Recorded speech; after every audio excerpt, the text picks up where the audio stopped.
Салам алейкум рахматуллаху баракату, дорогие наши туркменистанцы. Я председатель Демократической либеральной партии Туркменистана в изгнании Азат Хайтбаев. Мои сведения и мои, так скажем, агентуру дают, что информация такая не подтверждена.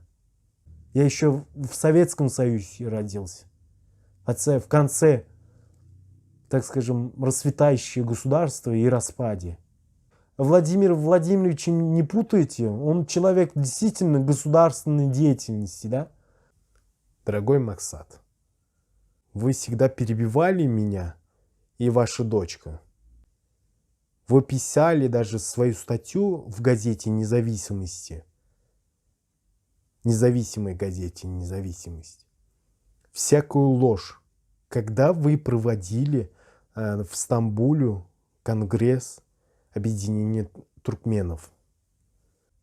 Туркмены первые мусульмане, которые исприняли ислам. И народ начал инакомыслить.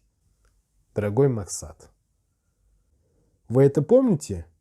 Я вам все здесь описано оставил. Когда я у вас спросил $1 миллион американских долларов для поддержки своей партии. Вы даже предложили мне должность министра обороны. Помните это? Потому что я действительно болею за нашу армию. Я хочу из аналогового армии создать цифровую армию. Я таки не понял. Я же это все знаю. История знает эту историю. Дорогой Максат, мне сообщали, что у вас еще, когда вы работали в Комитете народной безопасности Туркменистана, у вас был погоняло такое. Максат Компромат. И в отставку он уходил с должности майора. Это ему досрочно дали полковника.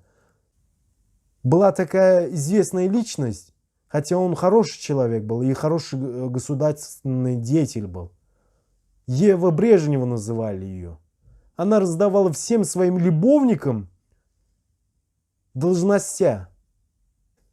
Вообще-то по законодательству всех стран, по главному статье Конституции Туркменистана и иных статей, каждый человек может принять свои инакомыслия и говорить, что ему угодно.